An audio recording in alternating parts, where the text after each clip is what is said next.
Everybody, welcome to episode 15 of Book Read. Today we're going to meet one of our favourite authors, the amazing Martin Tracey, to actually find out a bit about his biography work, talking about incredible musician Robbie George. I think let's go and meet today's author.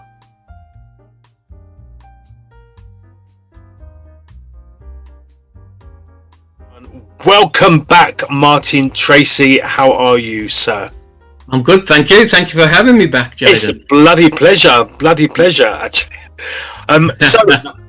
For those who haven't seen your last show, I would like to have another bit of an introduction to you, actually, and just kind of a little bit about you and your journey into becoming an internationally known author.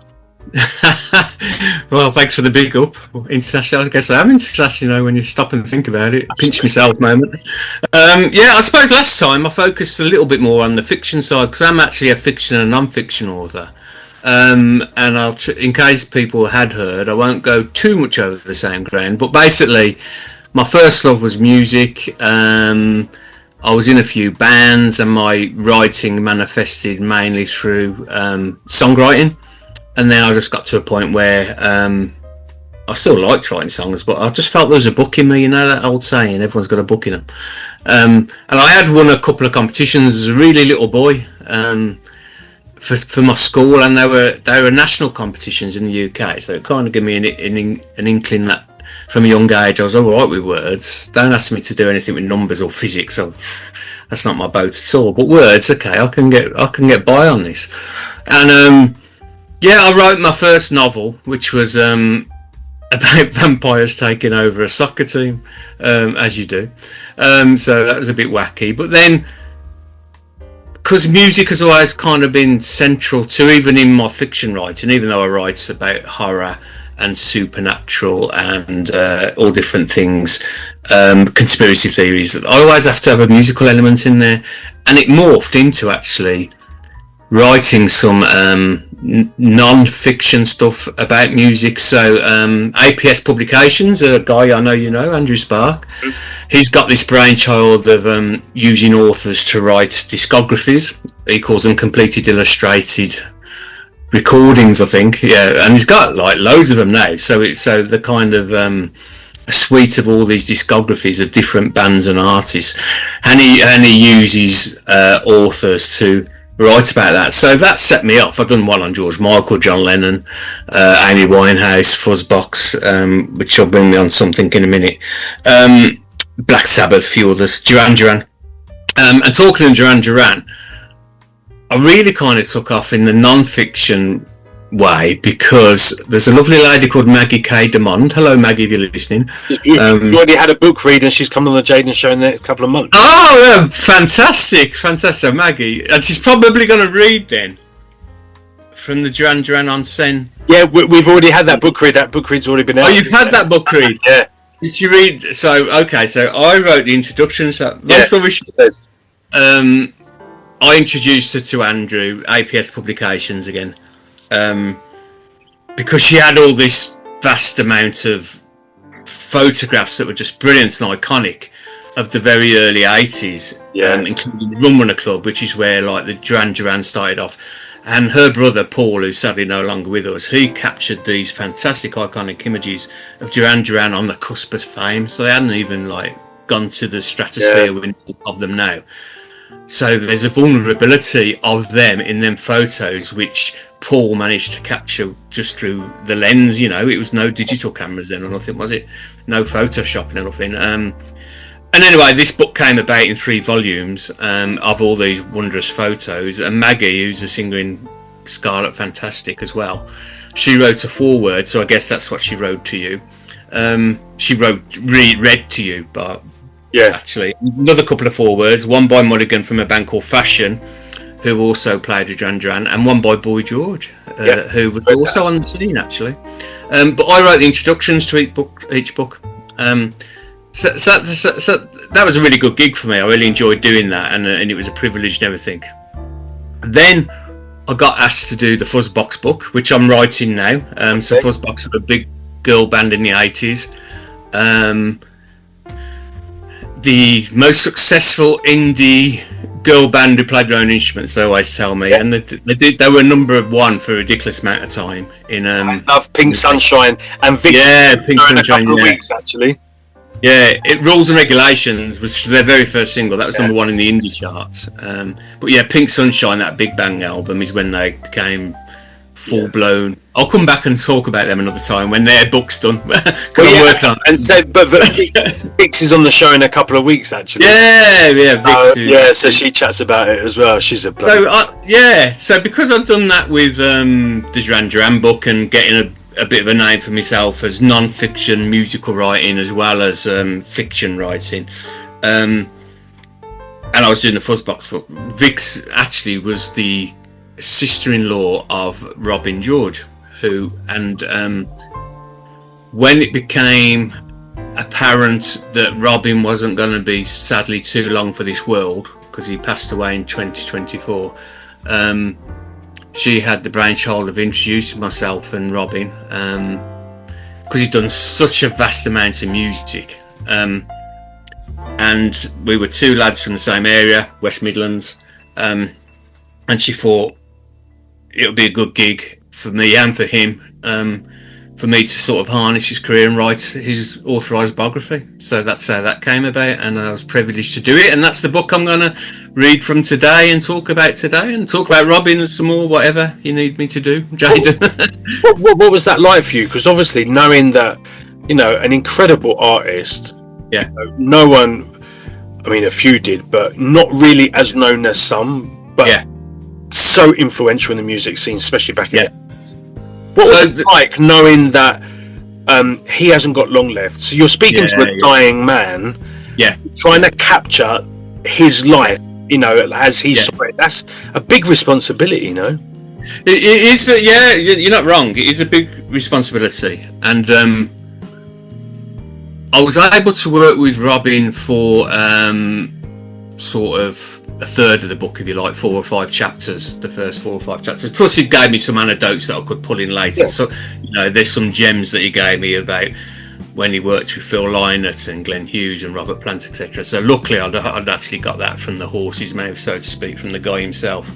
It was really mixed emotions. I mean, I felt privileged to be asked to be put in that position, but I understand what you're saying. There is a big responsibility there. And Robin was the ultimate optimist, even throughout his career. What became clear with Robin's story was the elusiveness of household name status. He was a very influential and respected musician, done a lot of stuff, worked with a lot of people, but due to bad luck and just crazy bad luck at times, that elusiveness, that household status just kept eluding him. It was like reaching for a ball in the sea, and when you go to hit it and the wave takes the ball away again. It was just like that. But that optimism that he had to just keep on making music regardless of all the knockbacks he had was the same attitude he kind of took to him being terminally ill. And he never, even as his official biographer, he didn't really talk to me about it. He didn't want to. I kind of mentioned it one day.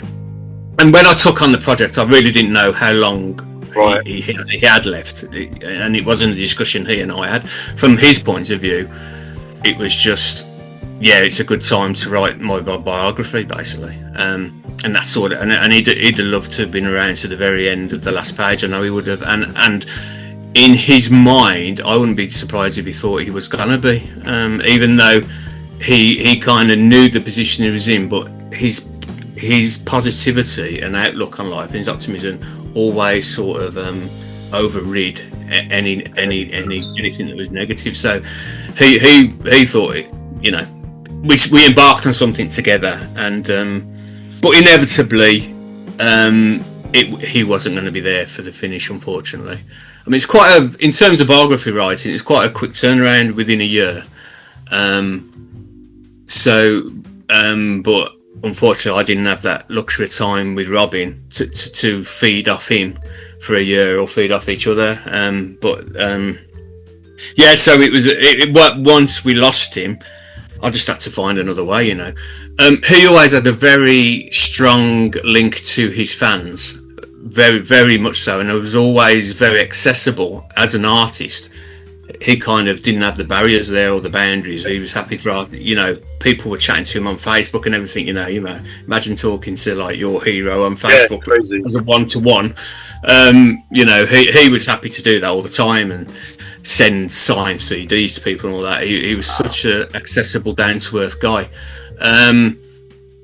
So he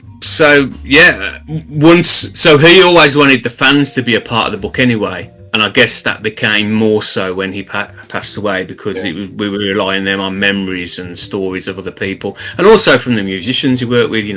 Very fortunate. I had Vix do the foreword, for example, of the book, because she had worked a lot with Robin, as well as being related to him through the marriage of Debbie, her sister. And also Mark Stanway from Magnum, he wrote one of the tributes. Peter Golby from Uriah Heep. I've had people like Shone Harris and Nick Tart from Diamond Head contribute to the book. So I've been really fortunate but I think that's a measure of Robin as well, that people were willing to share their stories and come and talk to me about it. Another guy, Charlie Morgan, who was his drummer on all his last projects. He was the guy who played with Elton John at Live Aid. So when you watch Live Aid and you look at the drummer, it's a guy called Charlie Morgan, one of the best session musicians of the 80s and beyond. He absolutely worked with George Michael. He plays the drums on The Edge of Heaven of the Wham hit. Yeah. And I found out that Elton John played piano on that song. I didn't know that. Yeah. So it's all came about. So and that's kind of how it all came about. How's the book been embraced? Obviously, the fans being instrumental in the creation of it. How's it been received by the fans? But more importantly, any kind of like remaining family members, how have they received the book about his life? Both have been really receptive. I mean, I didn't really want. The way I work anyway. I would have wanted Robin to see the finished product before I got published. I wouldn't have just published it without it. and I took that same principle with his wife and his kids. His eldest daughter, Charlie, in particular. We'd done a book launch, and she was fantastic at sort of doing an online book launch and facilitating it, because she used to be a TV presenter in her own right. I ran it by Charlie, who's his eldest daughter. I ran it by Debbie, his wife, and they were both over the moon with it. Done it by his press manager, a guy called Roy, who had been really loyal to him over the years and helped me with the book as well. So they all received it really, really well, and of course the fans were not going to see it till it was published. That they had a special site of it, didn't they? A secret site, Debbie, Charlie, and Roy, and it was important that they were happy with it, and there was. But then the fans, the reviews have been great. The reception on social media has been great. I've had personal messages and emails, which is just that's like priceless. When you get like someone, especially for something so humbling and such a privilege to do something of someone's life who's no longer with us. To get some of the message I've received of support and just thanks for writing this story, Martin. It needed doing, and thanks for doing it for us. And messages like, I'm paraphrasing to a certain degree, but that's basically the gist of what I've got, and it's just absolutely brilliant. What a fucking phenomenal experience, mate, to be left with that kind of it's capturing the moments, the private moments, the behind the scenes, the insights of of someone like that. It's just, I can't imagine, because people think when you're an author you're good at writing, so you just write, so you can write anything pretty much, but there must be an incredible difference in writing the novels that you write into actually having to capture as accurately as possible, but also to make it accessible to the public, with the way you phrase things. If I said, I went to school in so and so, that's not going to sell a book. So you obviously have to, you obviously have to really think about how things are presented, how things are written. What is the difference? Do you have like two different mindsets? Do you have two different heads on, or is it just part of your flow, how you write kind of a vampirical soccer team? And by it's a world away, and it's a world away. Although someone did say, if I can just hold up the book there, which is an iconic picture of taken by Finn Costello of Robin. When I released that the cover, someone said that it reminded them of the Lost Boys. Remember yes, absolutely. That was a bit of a look at that, doesn't it? And it was from the 80s anyway. Yeah. So and Robin. Yeah, would look good in the Lost Boys. Any movie, to look good in any movie. He was such a good-looking geezer. Very cool cover. Chisel features and the rest of it. Yeah, but in terms of, I suppose I'm quite fortunate that the flow isn't halted by me doing fiction or biography or facts, I should say, non-fiction. Obviously, you haven't got the literary license that you can put into a novel. Everything's got to be fact in a biography. It's got to be, you know. Yeah. And so you just try and validate that as much as possible through other people, as well as the person telling you what's available in media and research and all that kind of stuff. And like you said, when I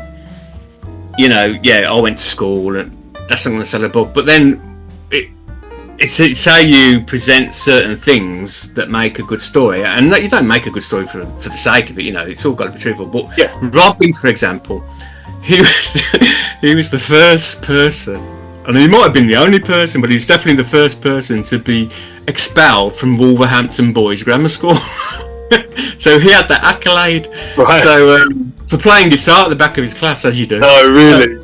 Yeah, but then when I looked at Wolverhampton, that's just rock star there, isn't it? Yeah, I know. Yeah, just like he was born to be a star. But then when I then look at Wolverhampton Grammar School as a thing to add some journalistic stuff in, I guess there's quite a big, I'll never say this word right, alumni. You know, the people who have belonged. Alumni. The people who went to the same school, basically. Yeah. There's like loads of politics. It was quite a prestigious school. Politicians, sports presenters, other musicians, and that. You know, quite like I say, quite a highbrow school. And funny enough, when a wing of, I think it was a musical rock school wing or something, was opened up, who do they have open it? Mr. Robert Plant at that school. Okay. Wow. Yeah, so there's a connection there that, really, you know, big Wolves fan like myself, big Wolverhampton Wanderers fan, Robert Plant, and yeah, he was chosen to, as he naturally would have been, to open the. So they never asked Robin back for it, probably because of all that. He might have been living in Spain at the time as well, but because of his expelling.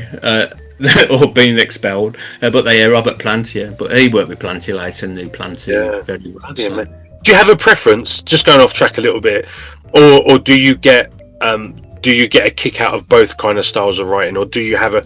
I mean, obviously, like you said, this one is fact. You're writing it. Yeah. You can play with how it's presented, but you can't play with the truth. So that's kind of when you're writing novels and you're more fantasy, like, you know, when we heard about your last book, and all of a sudden you have like a Wham tribute coming on, and you can. For me, I would think it was easier to work with a set schedule. So I'm a little bit autistic, so I know what I've got, and I've got to make this happen. When you're left to your own devices, I would probably just wander off and get completely lost, not even remember what the story was about now.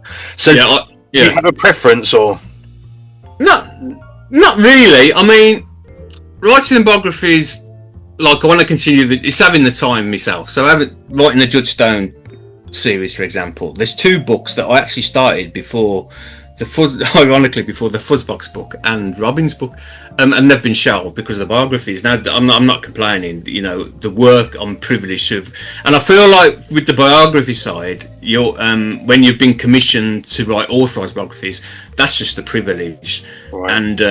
and you feel you know, just so privileged, and you're giving a service almost. It's like you're giving quite humbling as well, especially in the we're talking about today.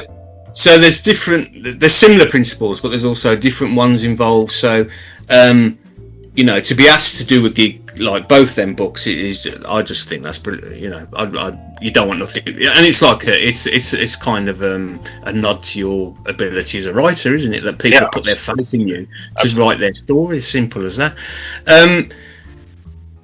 In terms of how I write yes, the imagination flows just like, mate, a waterfall. You think I just get it, just goes. I think I'm going to write about one thing, and different things are coming to my head. And by the next 3 chapters, something totally different's happened. I haven't even wrote the thing I was going to write about. Yeah, that would be me. I would not forget what I was started. To be fair, I would be on like 3 different books mentioned in one bloody paragraph. Yeah. That's amazing. No, definitely. I think with the biography side, you've got to be more structured because you're talking about them and their milestones and their achievements. So you've got to get them in regardless. But they become your hooks, and you can build around them hooks. Yeah, you want the funny stories with the biography, but I think what's always really good is if you can get things in that people don't know about, that the secret stuff, the stuff that people don't know, the funny stories, the stuff that happen behind closed doors. Not necessarily controversial, just some of the funny stories. I had some right giggles talking to some people, and Robin had a sense of humour clearly.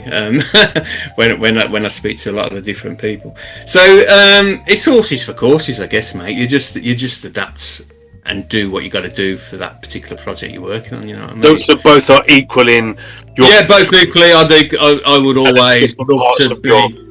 Yeah, I'd always love to be a working fiction and non-fiction biographer or whatever it is you want to call it. Absolutely, mate. Yeah, definitely. Well, I would love to hear some of this book. Okay. Are you up for reading a bit? I am, mate. I'll tell you what I'm going to do, if it's all right with you. Yeah. So on the book launch, because there's so much filled of Robin's life. He passed away sadly at the age of 68, but 68 years as well. Although that's relatively young, there's a lot to pack into 68 years, especially with the stuff that he'd done. He was a musical workaholic, he just loved making music regardless.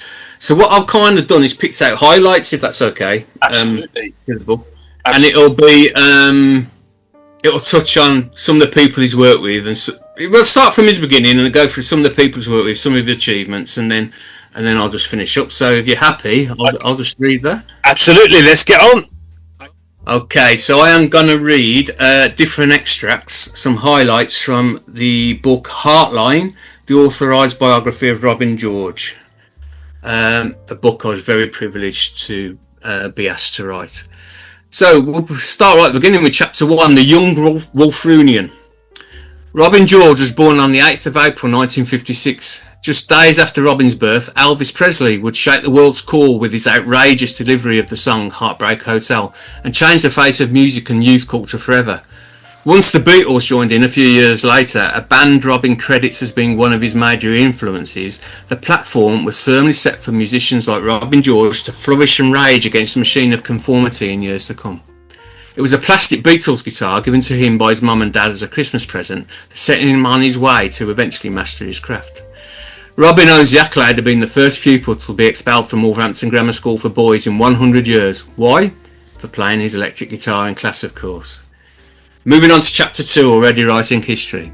On his 21st birthday, Nora and Dennis bought their son his beloved Gibson Les Paul custom guitar in black.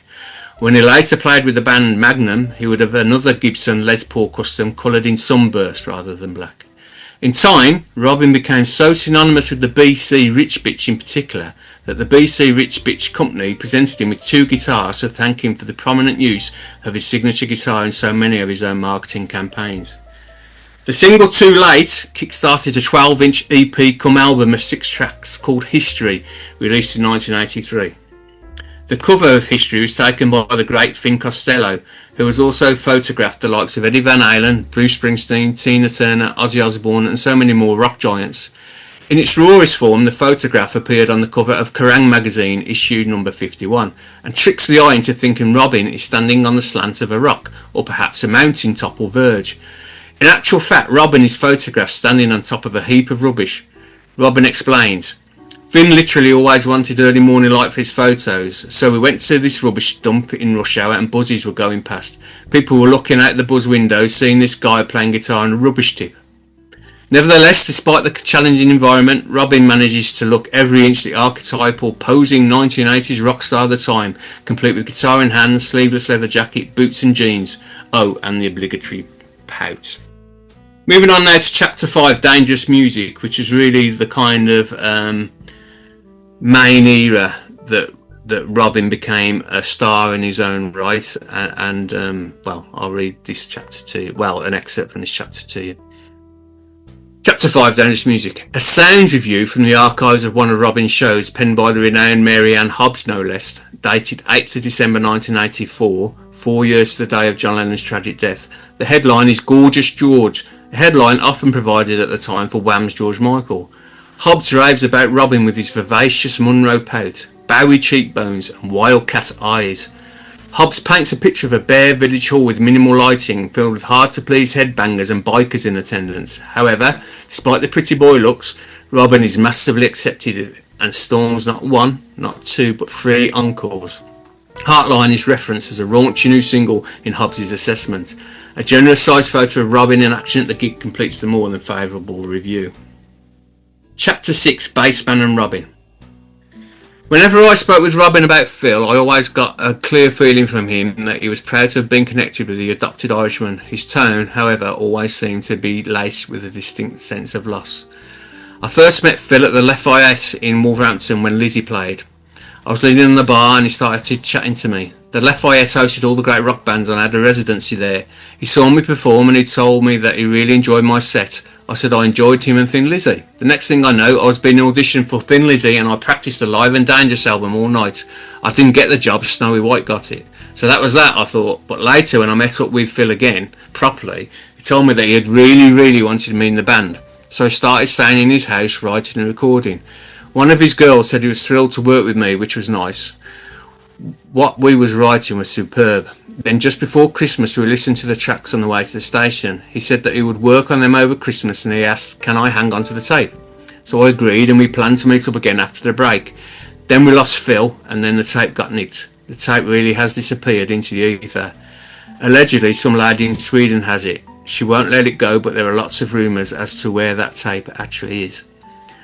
All is not lost, however, as Robin appeared on Phil's final single 19, incidentally produced by Paul Hardcastle, who had previously secured a #1 hit with a totally different type of record bearing the same song title.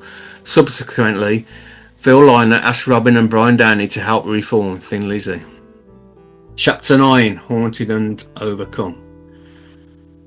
When Glenn Hughes added his backing vocals to the ill-fated Notorious album Radio Silence, he became impressed with what Robin George was creating and doing. The observant Hughes asked his fellow West Midlands musician what else he might have. Suddenly an opportunity appeared for Robin's next solo album to potentially feature the voice of rock himself. However, what should have been a dream come true for Robin George became an unofficially released nightmare. The initial recordings at Robin's Kitchen Sink Studios in 1989 went exceptionally well and a major label deal was struck. But the deal between the UK and US companies concerned ending acrimoniously, and you had the plug pulled on an album that promised so much but sadly never delivered.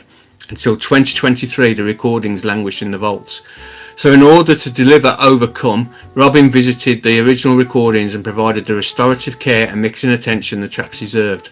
The final result? Well, the album indeed overcome the odds to finally exist and earn a release on Cherry Red Records' H&E label, with its first pressing selling out overnight. Robin naturally plays guitars on the album, but remarkably also bass, keyboards and drum machine parts. Chapter 10, Red for Danger. Enter Led Zeppelin's Robert Plant, the charismatic frontman of Led Zeppelin who needs little introduction. During one of our chats, Robin recalled the magnitude of the collaboration. I had Robert coming round to my house and singing. Robert Plant singing my songs, bloody hell. But Robin's son, James, unintentionally disses one of the greatest frontmen of all time. I remember one time asking Dad, why is this old man getting my football off the garage roof? My dad was rightful to shush me up, as that old man was Robert Plant, who was visiting my dad's studio that had only recently been completed. Robin did indeed do an extensive amount of recording and songwriting with the avid Wolverhampton Wanderers fan, and working with Plant, as with Lynott and Hughes, was one of the stories that he naturally liked to educate people about. He particularly elaborates on the experience to good effect during one of his final interviews recorded in 2023 for the Classic Rock podcast, speaking to Tim Capel. He recorded a load of my songs in my studio. Anyway, it got burgled and I took all of the cassettes and I bet they'd spin them. The only thing that exists is a track called Red for Danger. Robert Plant did release Red for Danger later on 66 to Timbuktu, telling Robin that the royalties would buy him a new house. Robert kept his word, the royalties were all good for Robin. Let's have a bit more insight from James, who is Robin's son, because he had lots of funny stories. I got to attend some great gigs, too many to mention, but one of my favourites was Monsters of Rock, Castle Donington. I was a massive AC/DC fan, and my dad had arranged to take me along with some of his road crew members to see them there. Before we went to watch them, we were in a busy bar area, and my dad was talking with Lemmy from Motorhead. Lemmy decided to playfully smack some girl on a leather-clad arse cheek. It was a good old smack that everyone heard. She immediately spun round and was enraged about it. Lemmy immediately pointed down at me, laughed and said it wasn't him, but me that had smacked her. Somehow that was okay and we all got away with it, and I even got a kiss on the cheek from said girl. Cheers Lemmy, ultimate wingman for a 9 or 10-year-old me.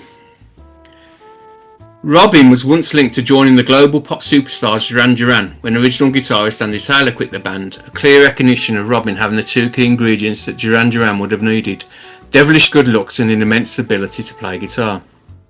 It's easy to see how the link would have been made, and if being in Thin Lizzy would have boosted Robin's career, exposure in a band like Duran Duran couldn't have done any harm either. A great prospect all round, and something that on the surface looked like a win-win situation for man and band. It was great publicity as the Sun newspaper ran a story in their bizarre showbiz column with the headline "Duran bust up puts Robin in Andy's spot," claiming in the associated article that Robin had indeed replaced Andy. Press manager Roy Cook remembers journalists camping in Robin's Wolverhampton garden. Chapter 4, From Belston to Camden Town. Robin's reputation as an engineer and producer was ever growing, and the big names kept rolling his way, including the heavyweights of his region that don't come much bigger than Slade's frontman Noddy Older. Robin and Noddy used to drink in a pub in Bilston, affectionately known as the Trumpet, but Noddy had also turned up and recorded a session at Raymond Froggett's Froggy studio, where Robin was chief engineer. Noddy had also brought along a female vocalist called Rachel to complement the laying down of the tracks. Sadly, that session is another one of those golden gems that has tragically fallen into a black hole, never to be heard of again. Noddy was amazed when Robin explained in the bar of the Trumpet that as an engineer he had managed to drop in a note on the vocal track of Rachel's session to perfect and supersede the delivery of a wrong note. Only the one note mind, so not a bad recording by any means. These were the days before AI, remember, and the skill of the engineer was nothing to be sniffed at, although this practice was nothing new and it was being done at recording studios everywhere. But for Noddy, it was a new thing. He was absolutely amazed. "I didn't know that Yao could do that," he cried excitedly. This led to an assumption of two things. Either Noddy, on making a mistake during a vocal recording, would go on to record the whole song again, or what was more likely was that Noddy was a one-take man who recorded tracks live. Robin's money is very much on the latter. To me, every song he must have sang with Slade and since must have been recorded live. Incidentally, Raymond Froggett's recordings on Sooner or Later are also done in one-take live sessions. Robin confirms. His whole album was sang in one go, glass of vodka in one hand, a microphone, and that was it. Robin remembers the experience of producing doom metal band Witchfinder General. In those days we would spend just 6 weeks to cut a whole album, which would never happen today with auto-tune and all that bollocks. Richard Jennings, another guy really into his music, reflects fondly on crossing paths with Robin and tells an amusing story. Robin mentioned he was selling his vinyl. Long story short, I bought them off him lock, stock and barrel. The one that made me laugh was an LP he had engineered, Death Penalty by Witchfinder General, which features a topless young lady on the front cover. Obviously the subject of a witch hunt. Robin signed it right across her boobs. He had a cracking sense of humour and ruined a bloody good photo. I'm just going to read a little bit of an excerpt now from my author's note that's in the book. And this will be the last of the reading of this particular book. So, from my author's note. It was a privilege from day one to write something authorised, with Robin's full faith being placed in me to tell his story. Thanks to modern technology, we were able to connect from different countries, and as I listened and laughed at Robin's stories, I dutifully set about contextualising them into the book as we went along. I'd send over the chapters to Robin to approve or comment. Robin's first ever feedback was, "Wow, what an absolutely great start, man, you get it." Bittersweetly, on 25th of April 2024, just one day before his passing, I received an email that simply gave me his final ever feedback. "Absolutely great, thanks Martin." Robin was pleased with the path that we'd begun to tread. But I do have one regret. Robin and I never got to sup a real ale together in a Black Country pub. He did refer to me as his amigo though, so when raising a glass to absent friends, I naturally include Robin, George, Sidebotham. Thank you for listening. That is my excerpts of Heartline, the authorised biography of Robin George. Oh my goodness, man! Especially that end part was really quite moving. What an amazing life that man had. Quite tragic that it wasn't as blatantly in people's faces as it probably deserved to be, because obviously he. Yeah. But how amazing that Robert Plant's getting a ball off a roof. Yeah. I'm kind of super. What? Yeah, getting a ball off the roof, Robert Plant. If only there was video phones in them days. Yeah, but I think, although Robin's clearly had he really had a good career. Yeah. It should have been a megastrophic career. Yeah. But what he did have, of course, was beautiful, loyal, wonderful wife, fantastic kids, lovely, his last few years, quite a few of them were in the Spanish hills, in Piranha. I think I've said that right. Hopefully I have. It's in Spain anyway, in a beautiful setting. So he had a good life. Well, bless him, mate, and thank you so much. I bet he would be absolutely blown away by the end result. It is pretty gutting that you couldn't go and have a pint in a pub. Yeah, it is. Yeah, sent him with his first copy of the book. Yeah, it would have been so awesome. Yeah. But I don't know if everyone believes in the stuff. I do. When you believe in signs that are being sent from people and that. And the day it was published or something like that, a robin came in the garden. Okay. And I think Debbie told me Charlie had a similar experience. It was quite well timed when we were finishing the book for publication and that. And I saw it as a sign that he was around and that he was giving his approval. I'd like to think yes he did. I mean, all I can ask is that if the rest of his family have been happy with it, I think Robin would have been, and so that's all I can say really. And what an amazing gift that you've given someone that obviously has gone. There's no his fans and the people, but bit by bit we're all getting older and they're dropping. Yeah, exactly. So it's like, but you've created something that means he's going to live on for time. Well, that's the thing with Robin. He had done so much work, and from a biography's point of view, when I came to Roy helped me with the discography section, but because he'd done so much, that was quite challenging as a biographer to get it all in and try and showcase as much as possible and talk about the music and everything and discover stuff that you wouldn't know he'd done, because he just kept going. So he just kept doing stuff. But what I hope the book does is harness his career, harness his music, obviously in a textual form, and then present that to the world so people can go and then read the book, go and find his music, because there's loads of stuff on YouTube, for example, and you can find all sorts of stuff out there. There's loads of stuff on social media and the internet of Robin. So that's what I'm hoping it does. It's good that it's harnessed his career, but it's kind of a platform for others to go and discover more about him, really. Well, amazing. Thank you so much for sharing that today, mate. Where is it available? Where can people get it? Yeah, so Robin's got his website still going, which is www.robingeorge.com. I think it is. It could be .co.uk, but if you find it, Robin George. Roy, again, his press manager, does a fantastic job of keeping his website going. So you can contact through that if you want a signed copy. If you come to me on my website, which is just martintracey.co.uk, the signed copy. Most obvious place, is Amazon, where you can get it. It's available worldwide. And it's available in both the ebook form and a proper book that you hold and flick and put on a shelf and everything. Put on a shelf, yeah. I was watching a movie last night. It's just come on Netflix. Something to do with knock at the cabin door or something like that. And I walked into this wood cabin, and one wall was just absolutely ferociously stacked, incredibly organised books. And I was like, that is what I want. I'll be bugging you at some stage, because I'm eventually going to get a book from every single author that has been on my show. And as well, I've got like tea chests of books in London still that I'm going to ship out at some point. But I was like, oh my God, you just got to have a book.